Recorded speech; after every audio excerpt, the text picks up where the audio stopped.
अस्सलाम वालेकुम everyone, welcome back to another video. आज हम लोग डिस्कस करने लगे हैं electrolysis of aqueous solutions of ionic compounds. क्या डिस्कस करने लगे हैं? Electrolysis of aqueous solutions. और वो एक्वस सॉल्यूशंस किसके होते हैं? आयोनिक कंपाउंड के होते हैं। मैंने कल की वीडियो में थोड़ी सी ब्रीफ एक्सप्लेनेशन दी थी कि whensoever we need we need ionic compound की ब्रेकिंग डाउन, हमें एक मेटल चाहिए, एक नॉन मेटल चाहिए, तो हम हमेशा मोल्टेन इलेक्ट्रोलिसिस यूज करते हैं। लेकिन जब हमें वाटर की इलेक्ट्रोलिसिस करनी होती है तो हम लोग एक्वस सॉल्यूशन, तो मतलब एक्वस इलेक्ट्रोलिसिस करते हैं जिसके अंदर हमें वाटर की इलेक्ट्रोलिसिस होती है। तो बेसिकली ये हमारी वाटर की इलेक्ट्रोलिसिस होती है, लेकिन वाटर इलेक्ट्रिसिटी कंडक्ट कर नहीं सकता, तो आयोनिक कंपाउंड्स की हेल्प से हम लोग करते हैं। So electrolysis of aqueous solutions of ionic compounds. अच्छा, अब अब मैंने कहा कि जब एक्वस सॉल्यूशंस इन्वॉल्व होते हैं, आयंस कंपीट करते हैं to be discharge at the electrodes. इसका क्या मतलब? ये बहुत मजे की बात है, ये नोट बना के लिखें कि when aqueous solutions are involved,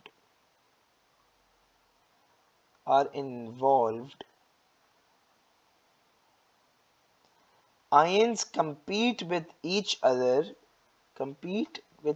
to be discharged. Ions compete to be discharged at electrodes. इसका क्या मतलब है? मैंने आप लोगों को कल की वीडियो में समझाया था, डिस्चार्ज एट द इलेक्ट्रोड्स। मैंने कल की वीडियो में समझाया था कि अभी आप लोग सोच रहे होगे कि हमारा रिएक्टिविटी सीरीज के अंदर काम आती है, हमारे आइडेंटिफिकेशन ऑफ आयंस, हम लोग क्यों ये स्टेप मैंने बनाया, ऊपर आइडेंटिफिकेशन ऑफ आयंस का मैंने स्टेप क्यों बनाया?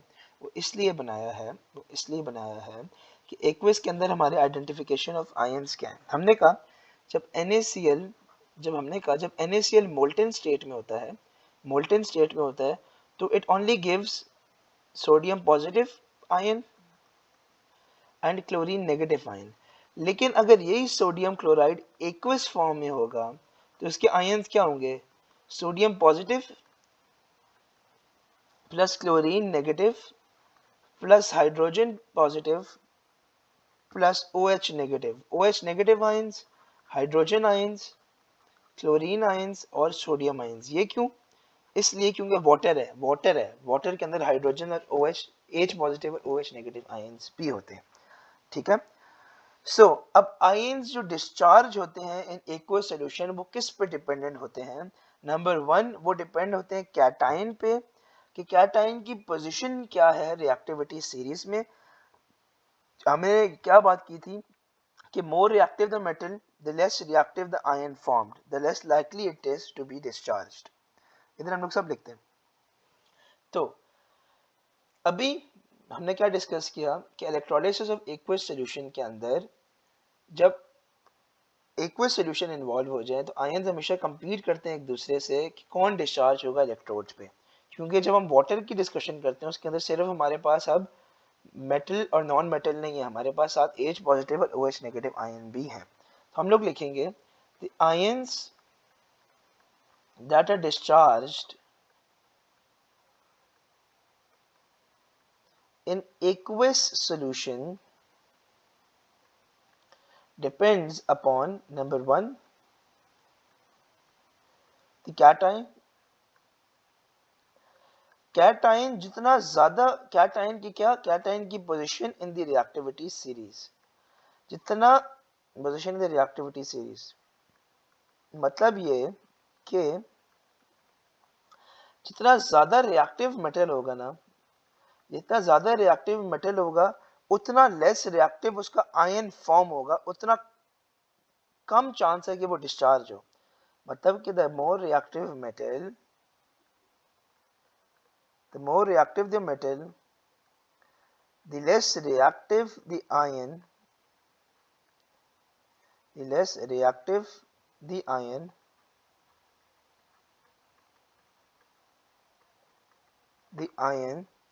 the less likely it is to be discharged. The less likely it is to be discharged.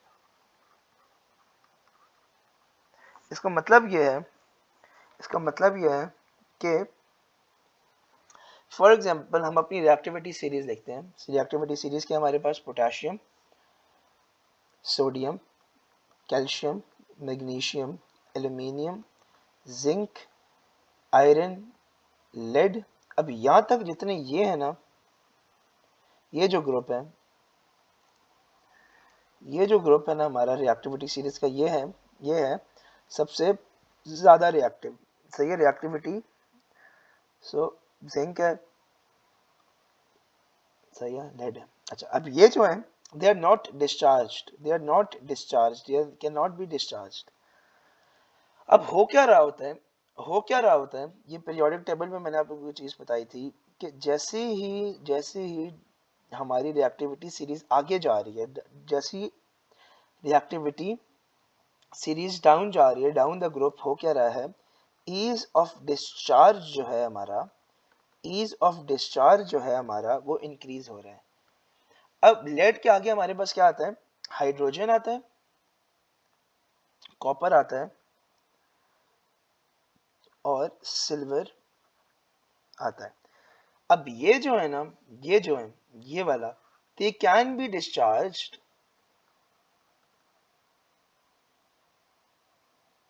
they can be discharged, लेकिन इनकी एक कंडीशन होती है। कंडीशन ये होती है कि कॉपर या सिल्वर जो है वो डिस्चार्ज हो जाता है ओवर हाइड्रोजन, डिस्चार्ज हो जाता है over hydrogen, over hydrogen when both are present in the solution। मतलब कि हमेशा aqueous solution के अंदर, हमेशा aqueous solution के अंदर वाटर की इलेक्ट्रोलिसिस नहीं होती। अगर तो कॉपर का कोई आयोनिक कंपाउंड हुआ तो हमेशा कॉपर डिस्प्लेस होगा, हमेशा कॉपर डिस्चार्ज होगा।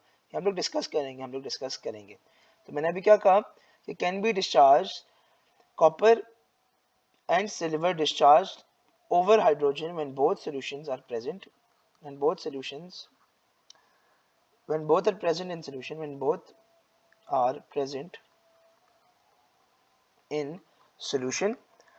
ठीक है, ये चीज मैंने समझाने में थोड़ा सा टाइम इसलिए लगा कि आई वांट कि आप लोगों को एक क्लियर हो जाए, बहुत इंपॉर्टेंट चीज है। अगली चीज इस पर डिपेंडेंट है, जिस पर डिपेंडेंट है कि कौन किसना डिस्चार्ज होगा, वो है एनायन। एनायन किसना डिस्चार्ज होगा, the ease of discharge follows the series below, ease of discharge follows the series below। जिस तरह रिएक्टिविटी सीरीज ऑफ मेटल है, उसी तरह reactivity series of non metals भी होती है। तो होता क्या है, larger larger the anion, more stable it is, more stable it is, and less likely for it to be discharged, less likely for it to be discharged। तो हमने कहा कि इसी तरह सिमिलरली नॉन मेटल्स की भी रिएक्टिविटी सीरीज होती है, और उसके अंदर होता क्या है, उसकी डाउन द ग्रुप इस तरह कुछ सीरीज बनती है। उसकी सीरीज कुछ इस तरह की होती है कि हमारे पास होता है sulphate ion SO4 2 negative, nitrate ion NO3 negative, chloride ion, bromide ion, iodine ion and hydroxide ion. तो यहाँ से हम लोग जब जा रहे हैं डाउन द ग्रुप, तो सबसे इजी टू डिस्चार्ज OH होता है, और सबसे डिफिकल्ट टू डिस्चार्ज होता है सल्फेट, सबसे डिफिकल्ट टू डिस्चार्ज। ठीक है, नंबर 3, ये अभी तक मैंने क्या कहा, पहली चीज cation, the position in the reactivity series, the more reactive the metal, the less reactive the ion, the less likely it is to be discharged। The ions that are discharged in aqueous solution depends upon number 1 cation, number 2 anion। जितना ज्यादा बड़ा anion होगा वो ज्यादा stable होगा और वो less likely है कि वो डिस्चार्ज हो। तो सबसे आसान होता है हमारे पास OH आयन। थर्ड फैक्टर जो है हमारे पास वो है कॉन्सेंट्रेशन। जिसकी ज्यादा कॉन्सेंट्रेशन होगी, higher concentrations can affect which ion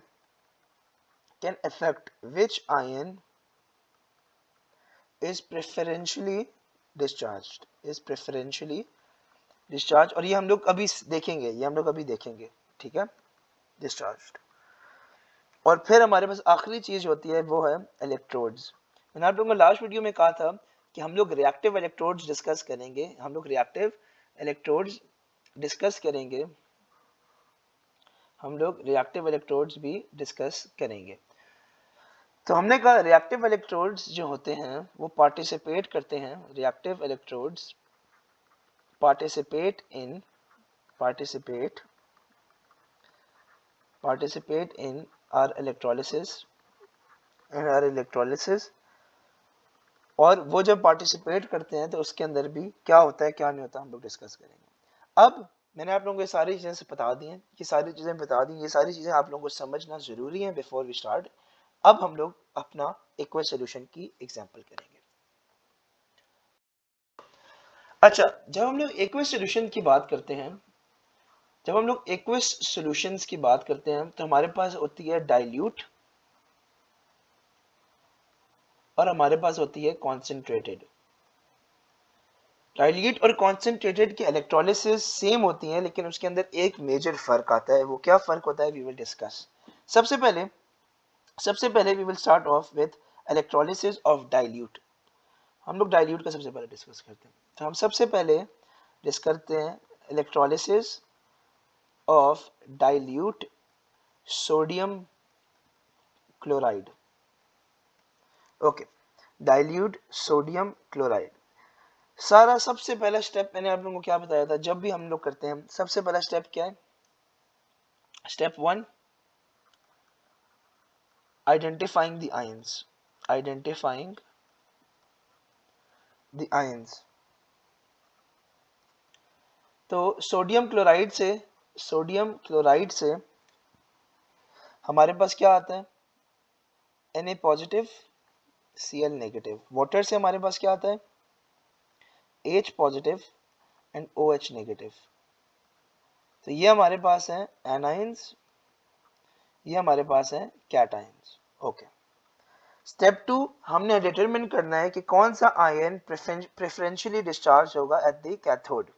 step 2 क्या है? हम लोगों ने डिटरमिन करना है कि determine which ion is preferred to be discharged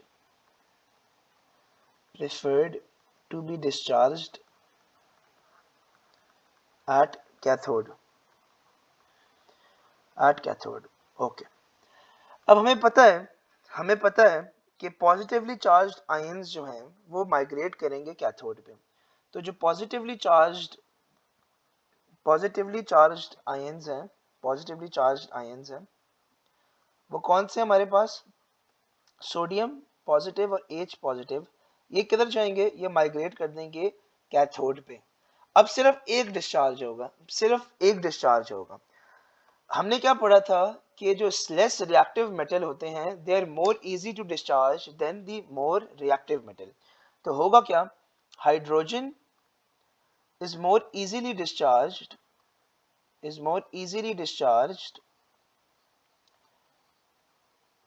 over sodium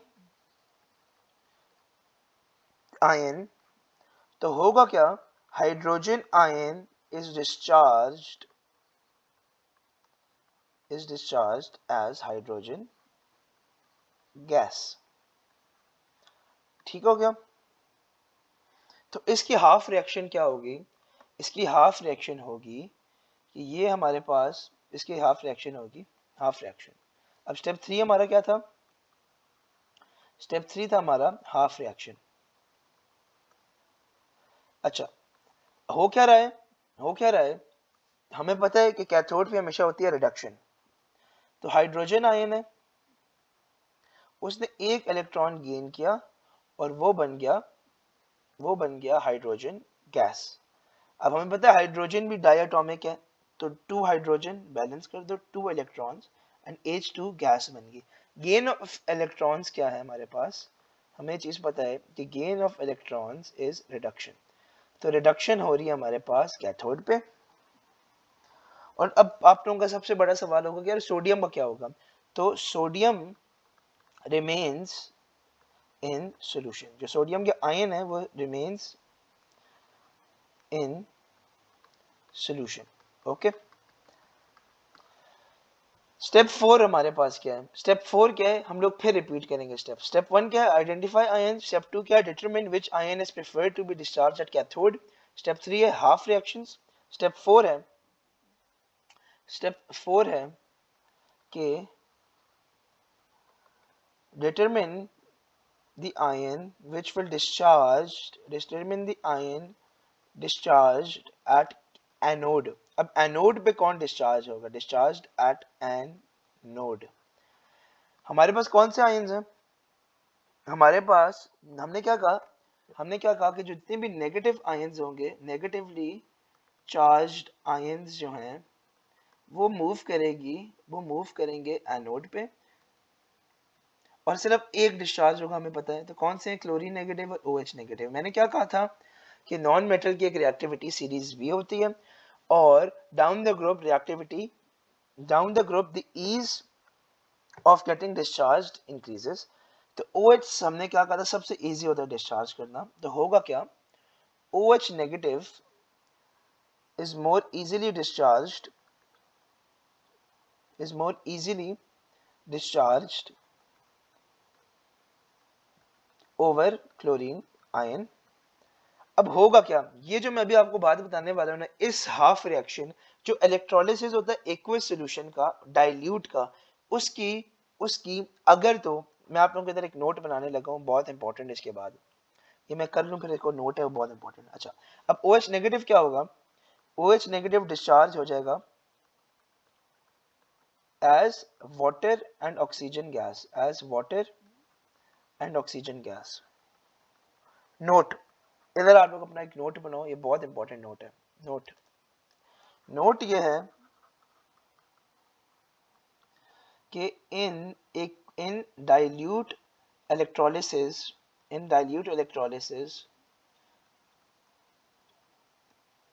if no copper/silver ion is present, we will always have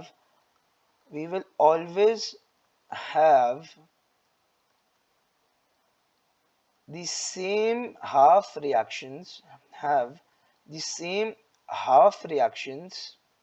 at cathode and anode,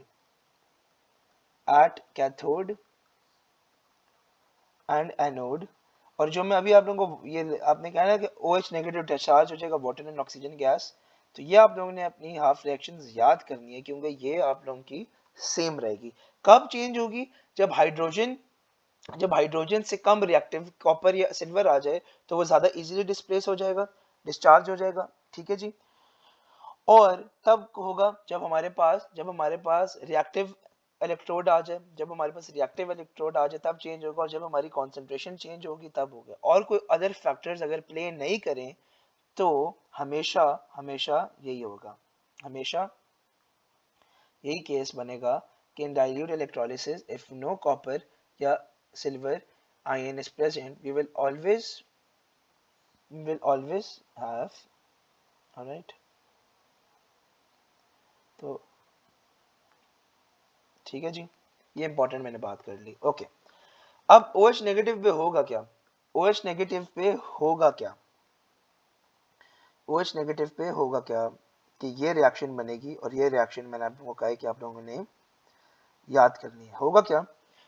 OH negative है, half reaction लिखने वाला हूं। Half reaction of OH at, ये किधर है? ये anode पे। हो क्या रहे? OH है, OH है, वो डिस्चार्ज हुआ, उसने बन गया वाटर, और ये बन गया ऑक्सीजन, और इधर हमारे पास आ गए इलेक्ट्रॉन्स। क्यों? क्योंकि एनोड है, एनोड पर इलेक्ट्रॉन्स लूज होते हैं। तो इसको हम लोग बैलेंस करेंगे, और ये बैलेंसिंग भी हमेशा सेम रहेगी। तो this will become 4OH 2H2O plus O2 gas and 4 electrons. ये हमेशा सेम आएगी, ये आप लोगों ने याद करनी जरूरी है। ठीक हो गया? और अब आप लोग सोच रहे होंगे कि क्लोरीन का क्या होगा? तो क्लोरीन रिमेन्स इन सोल्यूशन। अब इसके बाद रिमेन्स इन सोल्यूशन, आखिरी स्टेप हमारा क्या होता है? लास्ट स्टेप, लास्ट स्टेप हमारे पास क्या होता है हमेशा, ओवरऑल इक्वेशन। तो ओवरऑल इक्वेशन हमारी क्या बन जाएगी, 2H2O लिक्विड फॉर्म में था, वो बन गया 2H2 प्लस O2 और ये सारे गैस बन जाएंगे। ठीक है जी, इलेक्ट्रोलिसिस हुई और ये इसकी ब्रेक डाउन हो गया। सो ये हम लोग ने क्या, मैंने बात की शुरू में आप लोगों को बताया था, it is equivalent to electrolysis of water. Okay, इधर हम एक ऑब्जर्वेशन लिखने वाले हैं, हर उसके अंदर एक ऑब्जर्वेशन होती है। एक अब मैं ऑब्जर्वेशन लिखवाने वाला हूँ, ऑब्जर्वेशन। ऑब्जर्वेशन क्या है कि अब आप लोग, मैंने क्या, क्लोरीन भी सॉल्यूशन के अंदर है और सोडियम आयन भी सॉल्यूशन के अंदर है। तो हो क्या रहा है, हम कहेंगे as electrolysis proceeds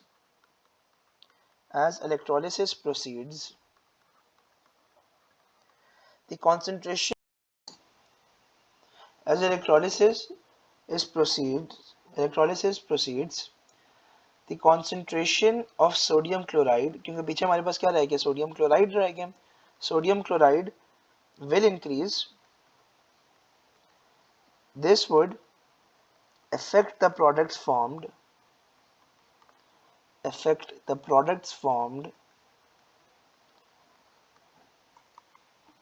during electrolysis after some time. ये क्यों हो रहा है, मैं आप लोगों को समझाता हूँ। हो क्या रहा है कि देखो, एक्वस सॉल्यूशन थी, ये हमारे पास हमारा इलेक्ट्रोलाइट था, इसके अंदर वाटर था। तो जैसे ही वाटर हमारा निकल